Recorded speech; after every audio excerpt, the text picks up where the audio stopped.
오늘의 주요 뉴스입니다. 대통령 선거와 관련해 코로나19 확진자와 격리자는 사전 투표일인 오는 5일과 대선 당일인 9일 투표가 가능합니다. 확진자와 격리자는 양일 모두 오후 5시부터 외출이 가능한데 5일에는 투표소에 6시 전에 도착해야 하고 9일은 오후 6시부터 7시 30분 사이에 투표장에 도착해야 합니다. 정부는 오미크론 변이의 빠른 전파력을 고려할 때 거리 두기를 다시 강화하는 것은 효율성이 떨어진다고 밝혔습니다. 델타와 비교해 치명률이 상당히 낮아져서 확진 규모 억제보다는 중증, 사망 최소화 관리에 주력할 필요가 있다는 설명입니다. 김부겸 국무총리는 방역 패스 잠정 중단과 관련해 논란이 있는 것은 알지만 오미크론 대응에 득과 실을 따져내린 결론이라고 말했습니다. 또 방역 패스 중단으로 예방 접종의 중요성이 떨어진 것은 아니라며 백신 접종에 나서달라고 거듭 당부했습니다. 정부가 코로나19 소아특화 거점 전담병원 26곳을 새로 지정해서 어린이 환자의 대면과 입원 치료를 확대했습니다. 또 접근성을 고려해서 소아특화 거점 전담병원이 부족한 지자체를 대상으로 추가 지정을 할 계획입니다. 유럽연합 EU가 러시아 7개 은행을 국제은행 간 통신협회 스위프트에서 배제하기로 합의했다고 블룸버그 통신이 보도했습니다. 우리 정부도 우크라이나 사태로 인한 에너지 수급 불안과 관련해 국제사회의 전략적 비축유 방출에 적극적으로 동참하겠다고 거듭 밝혔습니다.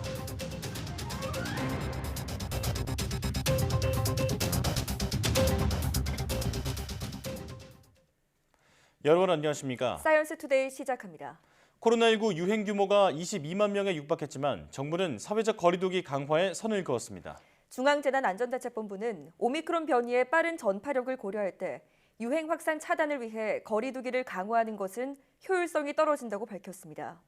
델타와 비교해 치명률이 상당히 낮아져서 확진 규모 억제보다는 중증, 사망 최소화 관리에 주력할 필요가 있다고 강조했습니다. 정부는 이 같은 유행 상황에 대한 방역 의료분과 전문가들 평가와 자영업, 소상공인 등 현장 의견을 듣고 거리두기 완화 여부를 논의할 계획입니다. 특히 2일 방역의료분과위원회에 이어 3일에는 일상회복지원회 의견을 수렴하기로 한 만큼 오는 13일까지인 기존 거리두기 조정 여부가 이르면 이번 주에 결정될 여지도 있습니다. 김부겸 국무총리는 방역 패스 잠정 중단에 대해 논란이 있는 것은 알지만 오미크론 대응에 있어 득과 실을 냉철하게 따져보고 내린 결론이라고 말했습니다. 또 현재의 사회적 거리두기는 방역 상황을 면밀하게 살피며 논의를 이어가겠다고 강조했습니다. 직접 들어보겠습니다. 정부의 방역 패스 잠정 중단 조치를 놓고 논란이 많은 걸 알고 있습니다. 여러 가지 검토와 고민이 있었습니다. 그러나 오미크론 대응에 있어서 득과 실을 냉철하게 따져보고 내린 결론이었습니다. 세계 최고 수준으로 높아진 백신 접종률 속에서 여러 건의 법원 판결로 인해 현장의 혼선이 누적되고 있는 점, 또 무엇보다도 지금은 보건소 행정의 부담을 줄여서 그 역량을 고위험군 보호에 집중해야 할 그런 필요성, 이런 것들을 고려한 결정이었음을 국민 여러분들께서 이해해 주시기 바랍니다. 정부는 사회적 거리두기에 대해서는 현재의 방역 상황을 면밀히 분석하면서 오미크론 대응 목표의 관점에서 조정 필요성에 대한 논의를 모아나가도록 하겠습니다. 오는 9일 치러지는 대통령 선거에는 코로나19 확진자와 격리자 모두 투표에 참여할 수 있습니다. 중앙재난안전대책본부는 코로나19 확진자와 격리자는 사전 투표일인 5일과 대선 당일인 9일 오후 5시부터 외출이 허용돼 투표 참여가 가능하다고 밝혔습니다. 중대본은 사전 투표에 참여를 원하는 경우 5일 오후 5시부터 외출이 가능하고 투표소에 6시 전에 도착하면 투표할 수 있고 대선 당일인 9일에는 일반인 투표가 마감된 오후 6시부터 7시 30분 사이에 투표장에 도착하면 한 표를 행사할 수 있다고 설명했습니다.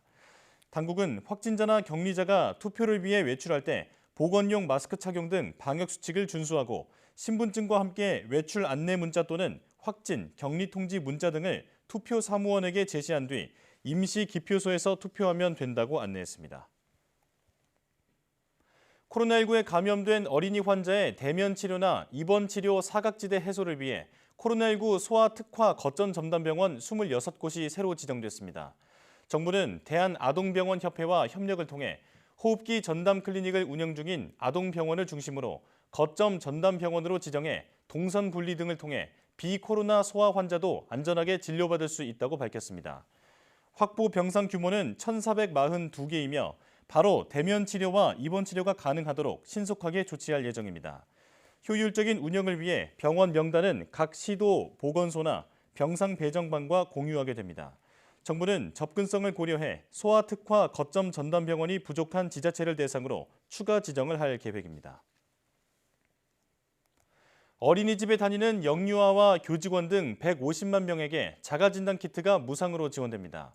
보건복지부는 지난달 21일 국회에서 2022년 제1차 추가 경정 예산이 확정됨에 따라 어린이집 영유아 교직원에 대한 자가검사 키트 무상 지원을 본격 추진한다고 밝혔습니다. 어린이집은 백신 접종 대상이 아닌 만 0세에서 5세 영유아가 이용하는 집단시설로 이번 지원은 어린이집 내 코로나19 감염 위험을 줄이기 위해 시행됩니다. 자가진단 키트는 어린이집 등원 영유아 118만 명, 보육교직원 32만 명 등 150만 명을 대상으로 모두 1,550만 개가 지원됩니다.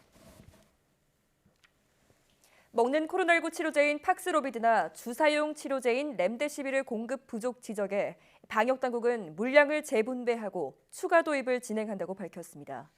중앙방역대책본부는 화이자의 먹는 치료제인 팍스로비드 국내 도입량이 2일 기준 7만 3천 명분에 달한다며 전체 재고량 부족 문제는 없다고 말했습니다. 일부 기관에서 물량 부족이 있었던 것은 시군구 사이의 공급 편차 문제로 파악했다고 설명했습니다. 이에 지역별 물량을 재분배해 공급 차질 문제를 해결하고 국내 추가 도입 예정 물량도 조속히 들어올 수 있도록 제약사와 협의하고 있다고 강조했습니다.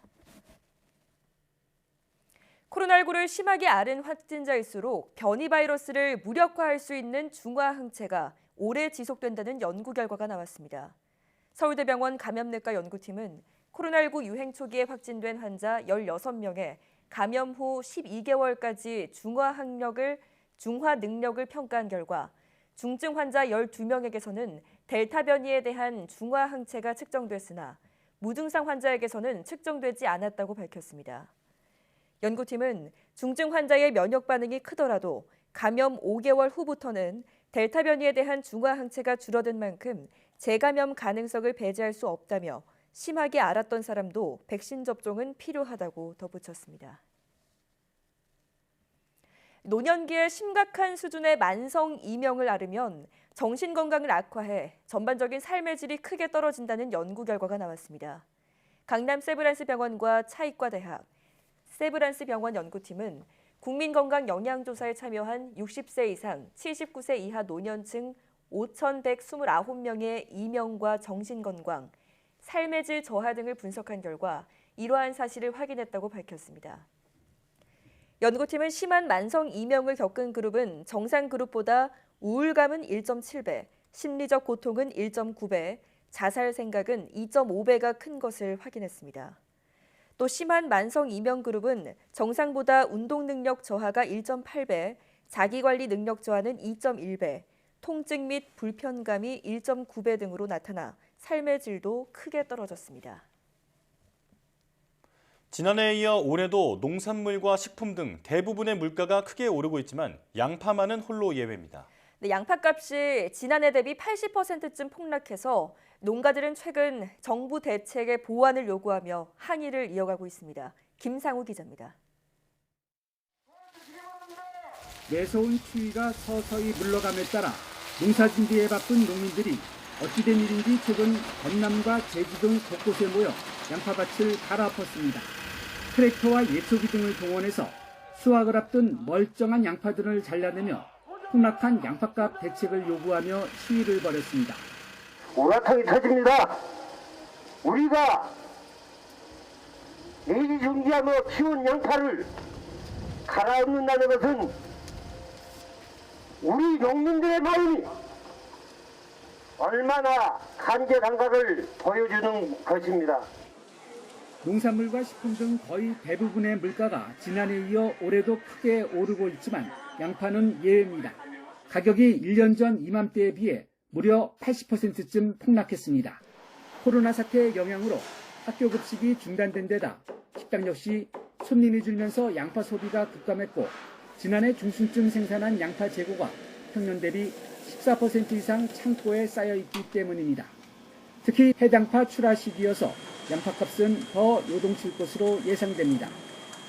전남 무안에서 양파 농업 9년째인 박주환 씨는 지난해 수확한 2만 개의 양파가 저온 창고에 쌓여 있다며 인건비도 못 건졌다고 말합니다.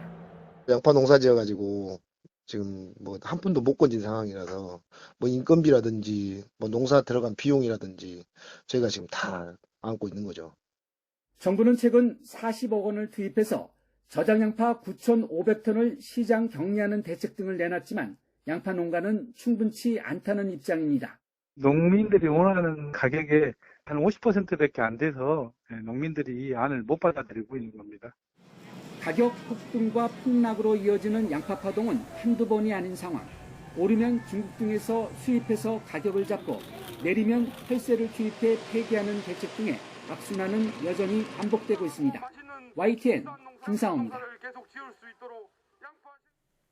1월 생산과 소비는 감소한 반면 설비 투자는 증가한 것으로 나타났습니다.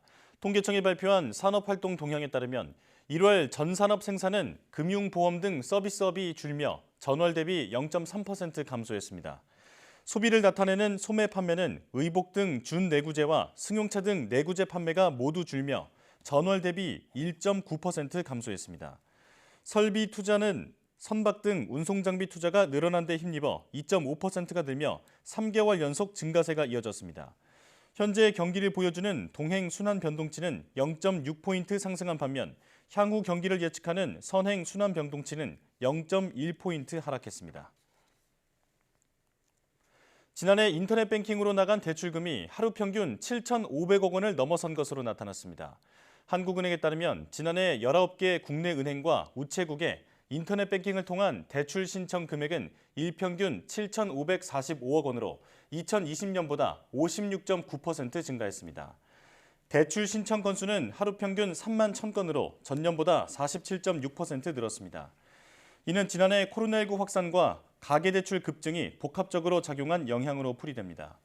대출 신청과 자금 이체 서비스를 모두 합한 인터넷 뱅킹 일평균 이용 건수는 1,732만 건, 이용 금액은 70조 5,541억 원으로 각각 1년 전보다 18%, 19.6% 늘었습니다.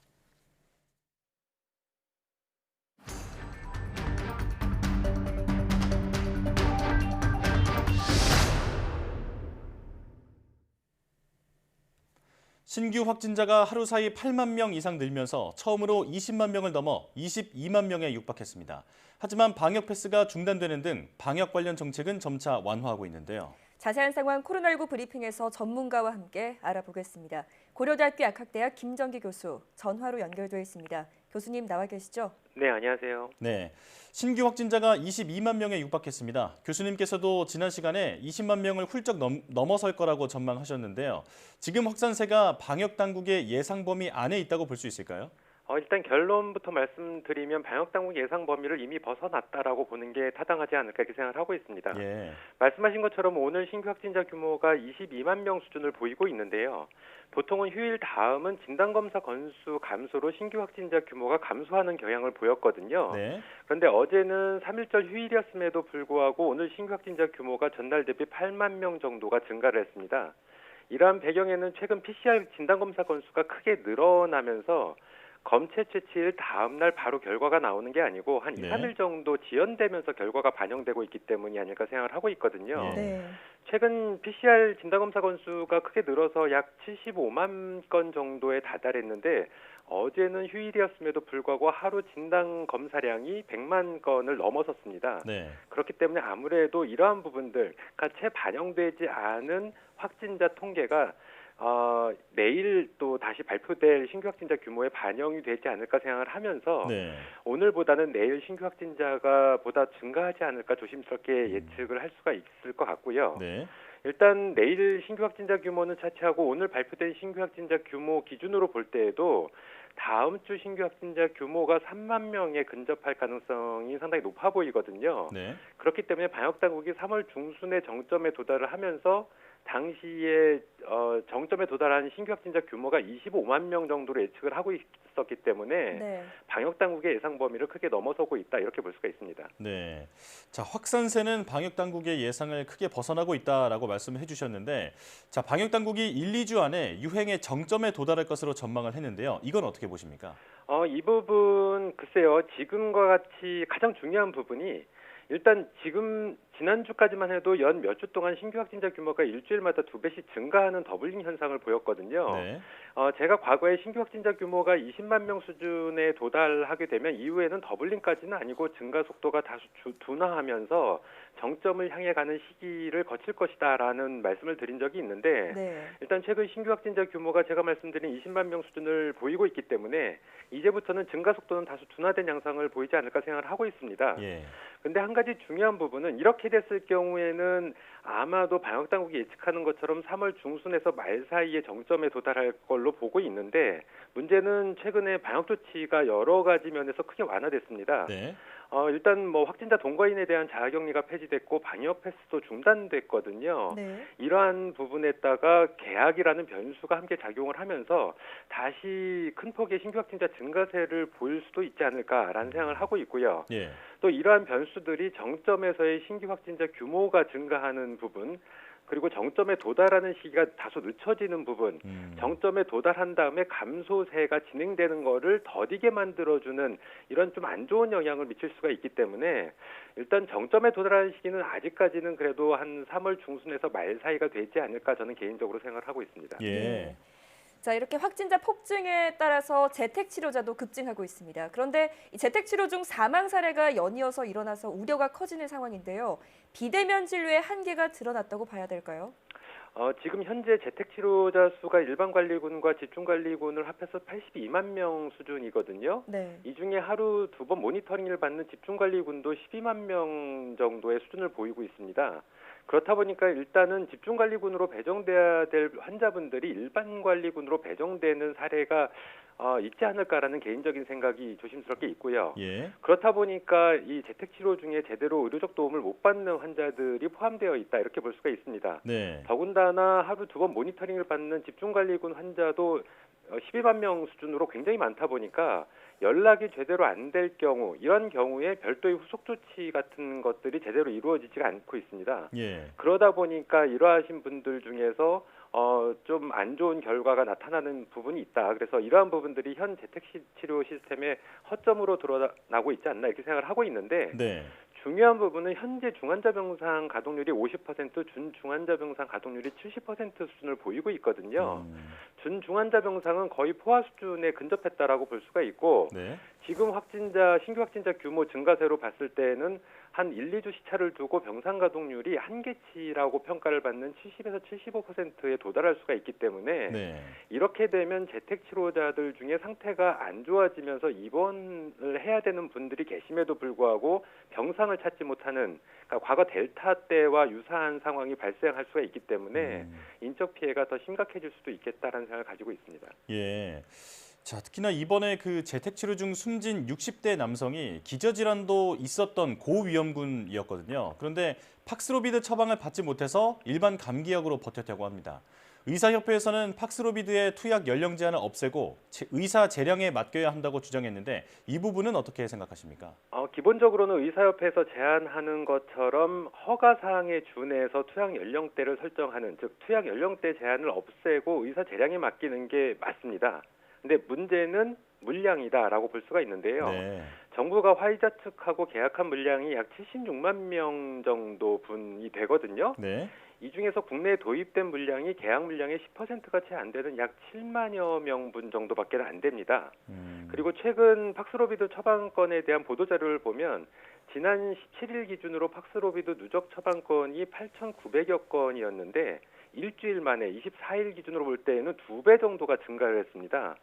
그렇게 되면 현재 남아있는 재고 물량이 한 5만여 명분 그리고 최근에 도입된 4만여 명분을 포함한 물량이거든요. 예. 얼마 되지 않기 때문에 연령 제한을 풀 경우에는 수일 내에 다 재고가 소진되는 이러한 상황이 발생할 수도 있다. 그러니까 지금 제가 볼 때는 효과나 임상 단계에서의 효과나 아니면 팍스로비드 투약 후기를 볼 때에는 상당히 효과가 좋고 안전성도 어느 정도 입증됐다라고 볼 수가 있는데 네. 좋은 총은 가지고 있지만 총알이 없어서 오미크론과의 싸움에서 제대로 활용을 못하는 이런 상황에 있다라고 보시면 될 것 같습니다. 예. 자, 재택 치료로 인해서 가족 간 감염 비율도 늘고 있습니다. 앞서 우려되는 부분 중에 언급을 하셨습니다만 확진자 동거 가족의 자가격리 지침도 오히려 풀린 상태잖아요. 네네. 이 동거 가족이 잠복기인 경우라면 주변으로의 감염 확산이 더 심해지는 거 아닐까요? 충분히 가능성이 있다라고 보고 있습니다. 방역 당국은 이번에 확진자 동거인에 대한 자가격리를 해제를 하면서 오미크론의 특성을 고려했다라고 얘기를 하고 있는데 네. 일단 오미크론의 특성 자체가 가장 대표적인 게 전파력이 높은 거거든요. 네. 그러니까 과거 델타 때보다는 확진자 동거인에 감염될 확률이 훨씬 더 높아졌다라고 볼 수가 있습니다. 그렇기 때문에 확진자 동거인에 대한 자가격리 폐지는 어떻게 보면 역설이다라고 볼 수가 있고요. 네. 방역 당국은 오미크론이 델타 대비 병원성이 낮다라는 부분에 방점을 두는 것 같은데 네. 일단 병원성이 델타 대비 오미크론이 낮다라고 하더라도 확진자 절대 수치가 높아지게 되면 이에 따라서 위중증과 사망자 수가 증가할 수밖에 없습니다.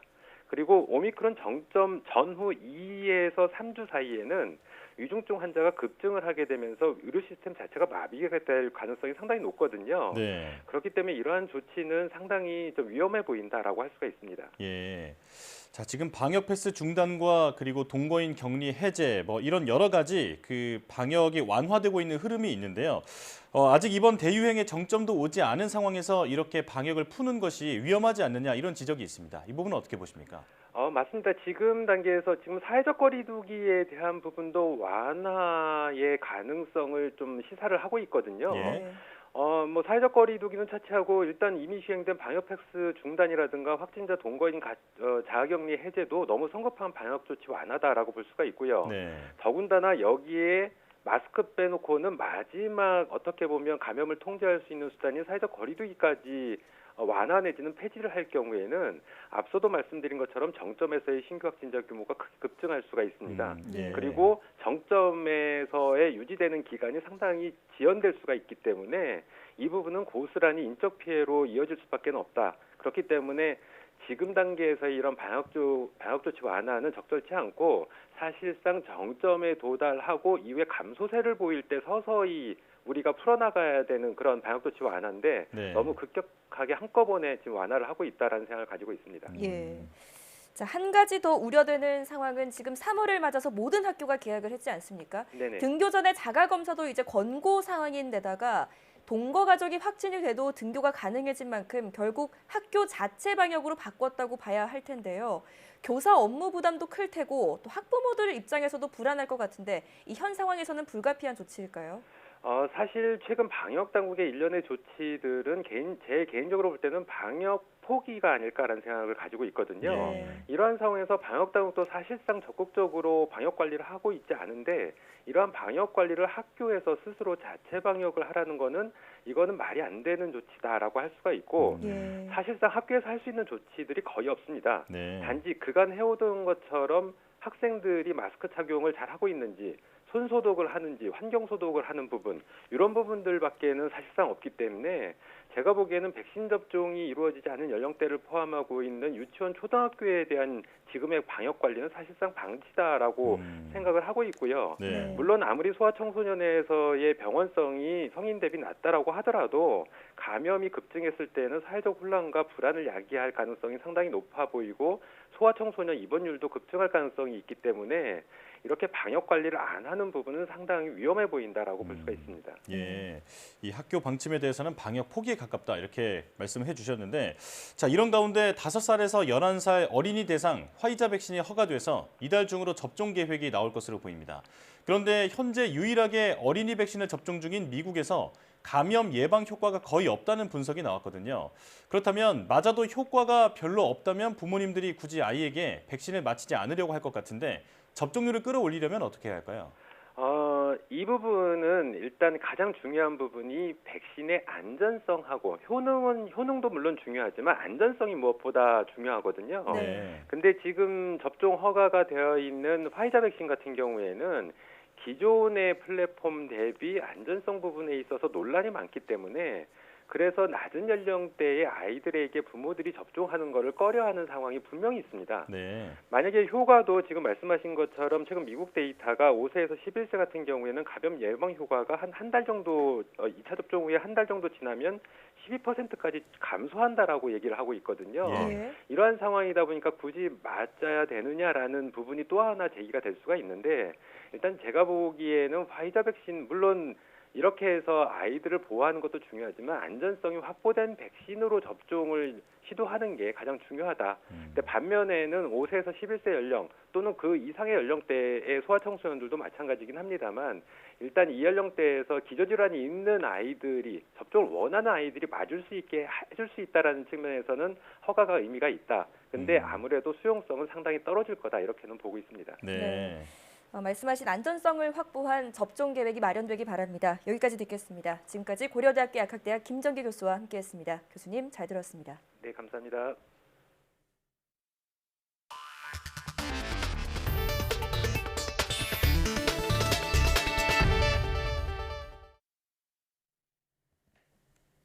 토니 블링컨 미국 국무장관이 유엔 인권이사회에 러시아의 이사국 자격 박탈을 제안했습니다. 미국이 러시아에 대해 광범위한 제재를 가동하면서 우리나라도 수출 통제 등 미국의 움직임에 동참하기로 했습니다. 워싱턴 강태욱 특파원의 보도입니다. 블링컨 장관은 러시아의 계획적이고 이유 없는 공격이 매우 심각한 인권과 인도주의적 위기를 발생시켰다고 비난했습니다. 최소 100명 이상의 민간인이 숨지고 50만 명 이상이 국외로 피란을 떠났으며 피해는 시간이 지날수록 불어나고 있다고 설명했습니다. 특히 러시아 내부에서도 반전 시위자에 대한 억압이 자행되고 있다고 강조했습니다. 그런 만큼 러시아의 유엔 인권이사회 이사국 자격을 박탈해야 한다고 제안했습니다.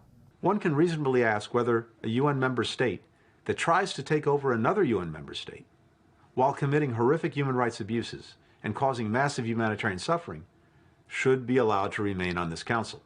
또 인권이사회가 공격의 무조건 중단과 러시아군 즉각 철수에 단합된 메시지를 보내야 한다고 촉구했습니다. 가해자들에게 책임을 묻는 조처도 요구했습니다. We must condemn, firmly and unequivocally, Russia's attempt to topple a democratically elected government and its gross human rights abuses and violations of international humanitarian law. And we must take steps to hold the perpetrators accountable. 이런 가운데 우리나라도 러시아에 대한 국제사회의 제재에 동참하기로 했습니다. 특히 미국이 주도하는 첨단 산업 등의 수출 통제와 러시아 은행과 거래 중지 등에 참여하기로 한 겁니다. 기재부 2억 원 1차관과 윌리 아데에모 미국 재무부 부장관이 만나 이를 확인했습니다. 미국은 우리나라의 동참을 환영했습니다. 그만큼 우리 정부의 제재 조처를 의미 있게 평가한 것으로 보입니다. 워싱턴에서 YTN 강태욱입니다. 유럽연합 EU가 러시아의 7개 은행을 국제은행 간 통신협회 스위프트에서 배제하기로 합의했다고 블룸버그 통신이 보도했습니다. 블룸버그는 익명을 요구한 관리들을 인용해 EU가 합의한 배제 대상으로 국책은행인 VTB 방크, 방크로시아, 오트크리티에, 노비콘방크 등 7곳이 지목됐다고 전했습니다. 블룸버그는 다만 폴란드 등 일부 회원국은 더 많은 은행을 제재 대상에 포함시켜야 한다고 요구했으며 공식 시행 전 제재 대상 명단이 바뀔 수 있다고 전했습니다. 스위프트는 전 세계 11,000개 이상 금융기관들이 안전하게 결제 주문을 주고받는 전산망으로 이곳에서 퇴출당하면 수출이 사실상 막히게 돼 가장 강력한 제재 수단으로 꼽혀왔습니다. 정부는 우크라이나 사태와 관련한 에너지 수급 불안을 해소하기 위해 국제사회의 전략적 비축유 방출에 적극 동참하겠다고 거듭 밝혔습니다. 문승욱 산업통상자원부 장관은 화상회의로 열린 국제에너지기구 IEA 장관급 이사회에 참석해 이런 우리 입장을 전달했습니다. 특히 가스 등 다른 에너지원에 대해서도 국제사회와 공조하겠다는 입장을 공식적으로 밝혔습니다. 또 한국은 국제사회의 책임 있는 일원으로서 무력 침공을 억제하고 사태를 평화적으로 해결하기 위해 경제 제재를 포함한 국제사회의 노력을 지지한다고 언급했습니다. 조 바이든 미국 대통령은 러시아의 우크라이나 침공에 대응해 유럽연합, EU, 캐나다와 보조를 맞춰 모든 러시아 항공기의 미국 영공 비행을 금지한다고 밝혔습니다. 바이든 대통령은 취임 후 첫 국정연설에서 이같이 언급하면서 이번 조치가 러시아를 더욱 고립시키고 러시아 경제에 대한 압박을 가중할 것이라고 말했습니다. 연설 직후 미국 연방항공청은 러시아 정부나 국민이 소유하거나 운영하는 모든 항공기에 대해 법적 고지를 할 것이라며 이번 조치는 현지 시각 2일 자정 전에 발효될 것이라고 밝혔습니다. 유럽연합 EU와 캐나다는 미국에 앞서 러시아 항공기의 자국 영공 비행을 금지했으며 러시아도 맞대응으로 영국 등 36개국 항공사에 대해 자국 운항 금지를 발표했습니다. 유럽연합 가입을 공식 신청한 우크라이나 젤렌스키 대통령은 유럽의 구성원이 되기 위해 싸우고 있다며 신속한 가입 승인을 호소했습니다. EU가 러시아의 침공 이후 우크라이나에 대한 전폭적인 지지를 표하는 만큼 가입을 전격적으로 승인하는 결단을 내릴지 주목됩니다. 강성옥 기자가 보도합니다. 젤렌스키 우크라이나 대통령이 유럽의 비상회의에서 영상연설을 통해 유럽연합의 가입을 다시 한번 강력하게 요구했습니다. Доведіть, що ви разом з нами. Доведіть, що ви нас не відпускаєте. Доведіть, що ви дійсно європейці. І тоді 어린이들을 포함해 민간인들의 피해를 전하는 젤렌스키 대통령의 말에 통역사는 목이 메어 말을 잇지 못했다고 외신은 전했습니다. знаєте, бажання, щоб наші діти жили. Мені здається, що це чесно. Вчора 16 дітей загинуло. І знов президент Путін скаже, що це якась там операція. 젤렌스키 대통령의 호소에 EU 주재 각국 외교관들은 일제히 기립 박수를 보냈습니다. 폴란드와 체코, 불가리아 등 8개 EU 회원국은 우크라이나에 즉각 EU 후보국의 지위를 부여하고 관련 논의를 시작해야 한다는 내용의 성명을 발표했습니다. 앞서 우르줄라 폰데어 라이엔 EU 집행위원장도 우크라이나의 EU 가입을 지지한다는 입장을 밝혔습니다. 이달 중에 예정된 비공식 EU 정상회의에서 우크라이나 가입 문제가 논의될 것이라는 전망이 나오고 있습니다. EU 가입은 27개 회원국들이 만장일치로 찬성해야 가능하며 절차상으로 결코 쉽지 않다고 CNN은 전망했습니다.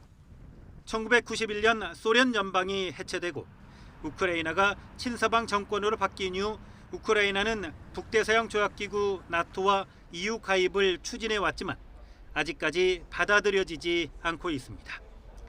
하지만 러시아의 침공 이후 유럽연합이 우크라이나에 전폭적인 지지를 표하는 만큼 EU 가입을 전격적으로 승인하는 결단을 내릴지 주목됩니다.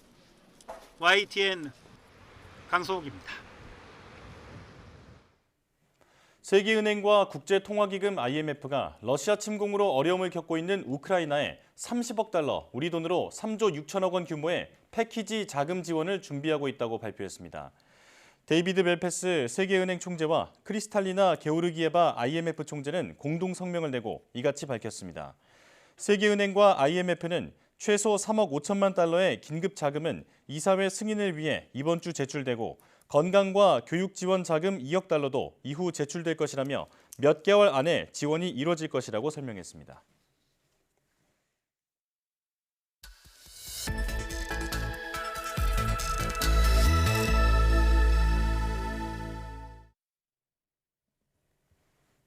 국내 유망 바이오 기업을 조명하는 바이오 위클리 시간입니다. 오늘은 단백질 구조 분석을 바탕으로 뇌암 등 희귀암 치료제 개발에 나선 파노로스 바이오사이언스를 알아보겠습니다.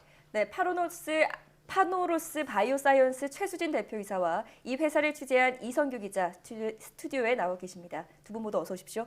안녕하세요. 네. 자, 본격적인 질문에 앞서서 이성규 기자, 우선 단백질 구조 분석이 신약 개발에 어떻게 응용되는 건지 설명해 주시죠. 이 단백질은 우리 몸의 세포가 만들어서 이 몸에서 일을 하는 일종의 일꾼이라고 볼 수가 있거든요. 뭐 혈관을 새롭게 만든다든지 세포 성장에 필요한 일을 한다든지 이런 다양한 기능을 수행합니다. 네. 만약 단백질이 비정상적으로 작동하면 암 등 질병을 유발하는데요. 네. 항암제 등 의약품은 이런 비정상적인 단백질의 기능을 억제하는 방식으로 작용합니다.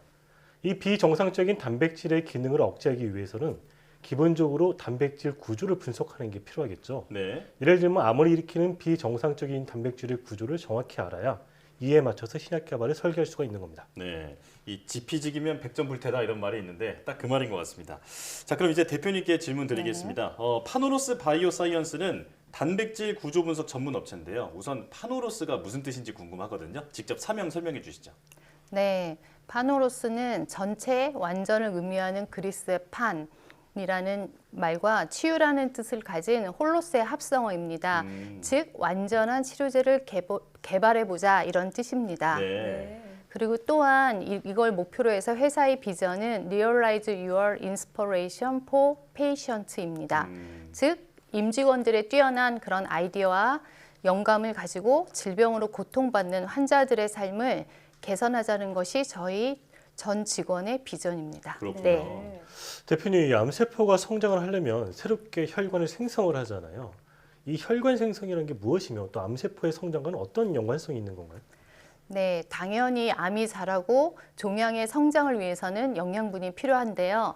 이 영양분은 혈액 공급을 통해 스스로 자라나게 됩니다. 그러기 위해서 암세포는 주위에 혈관 생성 인자를 분비함으로써 비성장적인 그 혈관을 만들어냅니다. 이를 통해 생존에 필요한 영양분을 공급받는 것이지요. 네. 그래서 암세포가 분비하는 혈관 생성 인자 중 가장 핵심 조절 인자로 알려진 VEGF, 즉 혈관 내피 생성 인자는 VEGF 수용체와 결합해서 혈관 생성을 촉진한다고 알려져 있습니다. 하지만 암세포 주위에 자라나는 혈관들은 구조적이나 기능적으로 비정상적이고요. 그래서 결국 정상 혈관과는 달리 미숙한 상태입니다. 네. 예를 들어 종양 혈관은 지름이 더 작거나 또 혈관 밀도가 되게 이질적이죠. 그리고 구조가 느슨해서 실제로 정맥 주사 등으로 투여되는 항암제들이 암 조직 주위에 도달하는 효율이 떨어져서 좀 치료를 어렵게 할 수도 있습니다. 그렇군요. 그러므로 암을 고치는데 종양 미세의 조절 환경을 만드는 것은 아주 중요한 요소라고 할 수 있습니다. 네. 이 혈관 생성을 억제하는 것이 항암 치료의 주요 방식 가운데 하나다라는 말씀이신데요. 이런 방식의 치료제로 대표적인 게 이제 아바스틴이잖아요. 맞습니다. 이 아바스틴도 한계가 있다면서요? 네, 아바스틴은 VEGF-A에 결합하는 항체로 암 주위 혈관 생성을 억제함으로써 암을 궁격, 그 성장을 억제하는 아주 대표적인 약물입니다. 네. 그래서 실제로 미국 바이오 기업인 제네텍이 개발한 아바스틴은 2024년 2월 미국 FDA로부터 전이성 대장암 치료제를 허가받은 이후 지금까지 7종의 고용암 치료제로서 허가를 계속 받아왔습니다. 네. 이렇게 아바스틴이 좋은 약임에도 불구하고요. 부작용 사례가 있는데요. 뭐 간단하게는 고혈압, 심각하게는 위장관 천공, 동맥 혈전, 색전 등의 부작용이 있습니다. 그렇군요. 네. 그런데 지금 이런 것들을 보완해서 만들고자 하는 것이 저희 약물입니다. 그렇군요. 자, 암 조직의 혈관 생성을 막아서 이 암을 고사시키는 약이 바로 그 아바스틴이라는 건데 말씀하신 부작용이 발목을 잡고 있는 거잖아요. 그렇다면 그 부작용의 원인은 밝혀졌나요? 지금까지 그러니까 정확하게는 밝혀져 있지는 않습니다. 네. 하지만 VEGF-A는 암세포뿐만 아니라 정상세포에도 분비되는 것으로 알려져 있고요. 네. 그러다 보니 아바스틴 투여로 인해 정상 혈관을 만드는 VEGF-A도 억제하기 때문으로 추정이 됩니다. 네, 또 아바스틴 투여를 중단하거나 혹은 심지어 아바스틴 투여 중에도 암 주위 비정상적 혈관이 다시 자라나는 임상 결과가 보고되어 있습니다. 네, 그 이유는 VEGF-A가 억제되었을 때 보상작용으로 VEGF-A 이외의 다른 혈관 생성 인자들이 발현되기 때문인데요. 네. 그 대표적인 VEGF 계열의 다른 혈관 생성 인자로 PLGF, 즉 태반 생성 인자가 알려져 있습니다. 근데 그 이름에서 이렇게 유래해서 아시다시피 태반 형성에 아주 중요한 역할을 하고요. 네. 임태기에 그 발현 정도가 높고 대신 정상인에선 거의 발현되지 않습니다. 그러나 최근에 암 환자에서는 발현되는 걸로 알려져 있고요. PLGF 그 발현율이 높을수록 암 환자의 예후가 나쁘다는 것이 최근에 밝혀져 있습니다. 네. 그리고 뭐 예를 들면 대장암 환자의 경우 아바스틴을 투여했을 경우 암이 막 재발하기 직전 PLGF가 증가하는 것이 임상에서 관찰되었습니다. 그렇군요. 그러나 지금 현재까지 사실은 PLGF를 완벽히 억제하는 약물은 시판된 것이 없습니다. 네. 그런데 이 파노로스는 VEGF-A와 PLGF를 모두 억제하는 신약 후보 물질 이 PB101을 개발했다고 네. 제가 들었는데요. 여기에는 단백질 구조 분석의 핵심 역할을 했다면서요. 이 단백질 구조 분석과 관련해서 이성규 기자와 현장 취재를 다녀왔죠. 현장 영상 보시고 질문 이어가겠습니다. 신약을 개발하는데 중요하다고 하잖아요. 어떤 이유 때문에 이 단백질 구조가 중요한 거예요? 지금까지 전통적인 신약이라고 얘기하면 이제 저분자 화합물을 얘기하잖아요. 그래서 저분자 화합물 같은 경우에 예를 들면은 이 분홍색이 저분자 화합물이라고 하죠. 그러면 이거를 잘 설계하기 위해서는 이 저분자 화합물이 타겟에 잘 달라붙도록 디자인을 해야 되거든요. 그러면 타겟이 보통은 단백질이니까 그 단백질에 대한 구조를 먼저 알고 있고 그 단백질과 그 저분자 화합물이 같이 바인딩했을 때 구조를 보는 걸 통해서 이 저분자 화합물의 구조를 이제 옵티마이즈를 하는 과정을 겪게 됩니다. 그런 의미에서 전통적으로는 단백질 구조를 아는 게 중요하다고 얘기하는데 저희 파노로스 바이오사이언스는 좀 다른 관점에서 단백질 구조 전문 회사라고 저희가 표방을 하고 있어요. 그 이유는 저희는 저분자 화합물을 만드는 회사가 아니고 단백질 신약을 만드는 회사거든요. 그런 의미에서는 단백질 구조를 정말 잘 이해를 해야 그 약물로서의 단백질을 잘 만질 수 있다고, 그러니까 설계를 할 수 있다고 생각하시면 됩니다. 파노로스 바이오사이언스는 단백질 구조를 아주 잘 이해하고 있다라고 방금 인터뷰를 했는데 네. 대표님 이 PB101 구체적으로 어떤 방식으로 개발이 된 건가요? 그러니까 실제로 단백질 약물을 개발하기 위해서는 동물 세포를 이용해서 대량 생산 공정이 필요한데요. 네. 몸에 존재하는 그 VEGF 수용체는 그대로 아미노산 그러니까 서열을 사용할 경우 불안정하여 대량 생산이 어렵습니다. 그래서 실제는 약효를 유지하면서 대량 생산을 할 수 있는 VEGF 수용체를 만들기 위해서는 단백질 구조 분석 기술이 활용하게 되었습니다. 네. 즉 단백질 구조 분석을 통해서 몸에 존재하는 VEGF 수용체의 일부 아미노산을 변경해서 당화를 유도한다든지 또는 부분 극성을 바꿔서 대량 생산이 가능하게 된 것입니다. 네, 이런 과정을 통해서 만들어진 우리 파노로스의 신약 후보 물질인 PB101은 실제로 항체 크기의 약 3분의 2의 크기의 단백질로 두 부분으로 구성되어 있습니다. 네. 구성 중 하나는 약물이 체내에 오랫동안 유지될 수 있기 위해서 FC 절편이고 나머지 하나는 약효를 낼 수 있는 VEGF 수용체 1을 모사한 것입니다. 네, 그 VEGF 1은 체내에서 VEGF-A와 PLGF와 모두 결합하는 수용체이므로 이를 모사한 PB101은 타사의 약물보다 높은 PLGF 결합력을 가지고 있어서 기존 약 대비 차별화가 있을 것으로 기대합니다. 이런 이제 기술을 바탕으로 주요 신약 개발 현황이 어떻게 되는지 궁금하고요. 또 주안점을 두고 있는 적응증이 있다면 또 네. 어떤 게 있을까요?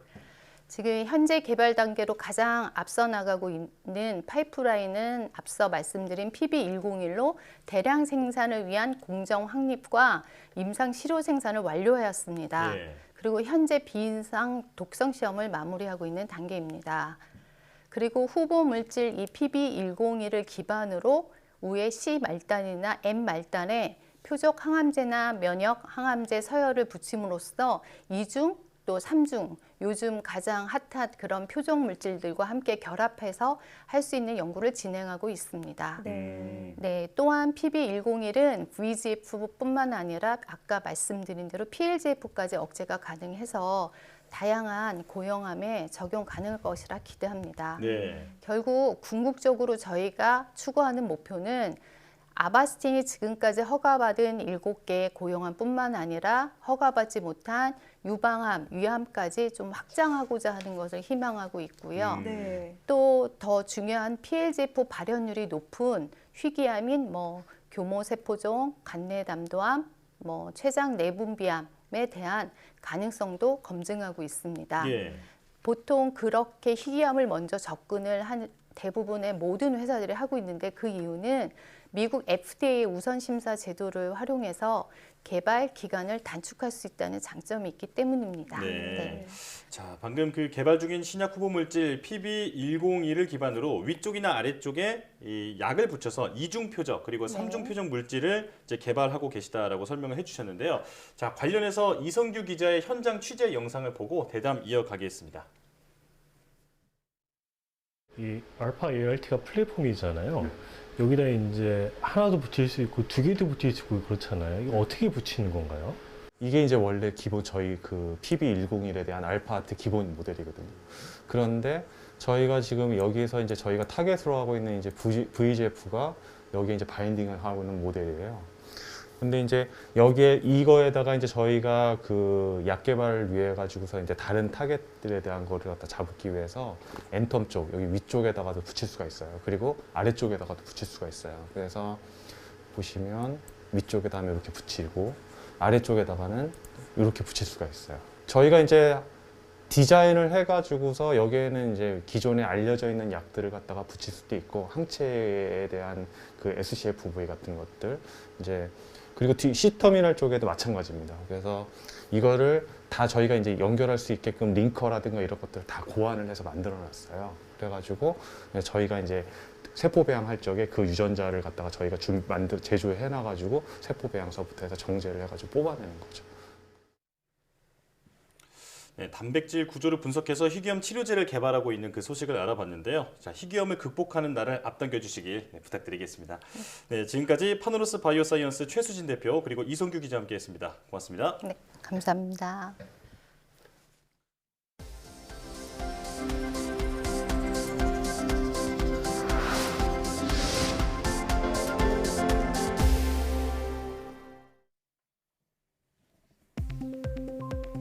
임혜숙 과학기술정보통신부 장관은 세계 최대 이동통신 전시회 MWC 2022에 참석해 5세대 이동통신과 메타버스 등 ICT 분야에서 한국의 위상을 다시 한번 확인했다고 밝혔습니다.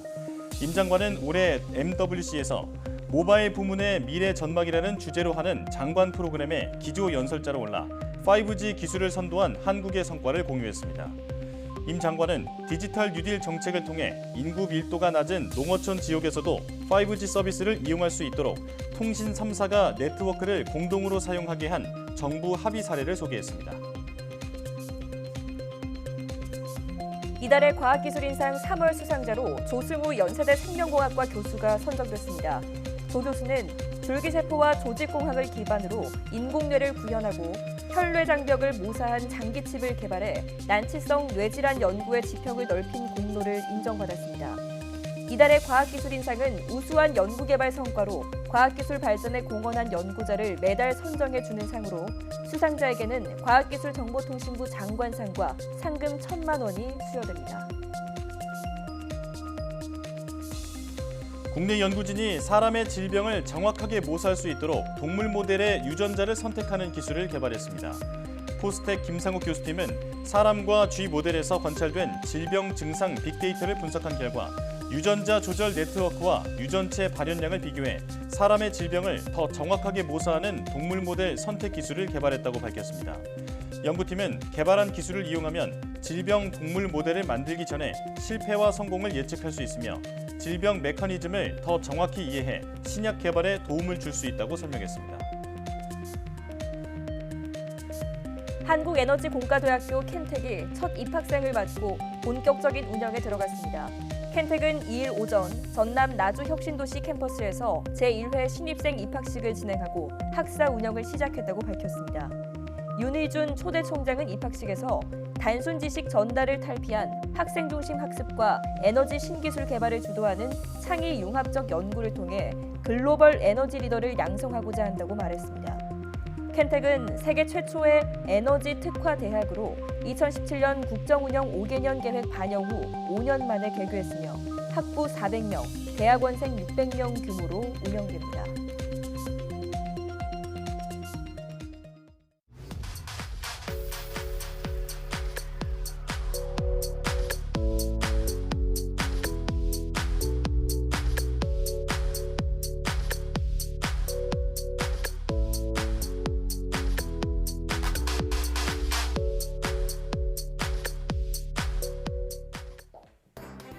코로나19 확진자와 격리자 대상 대통령 선거 투표 참여 안내가 발표됐습니다.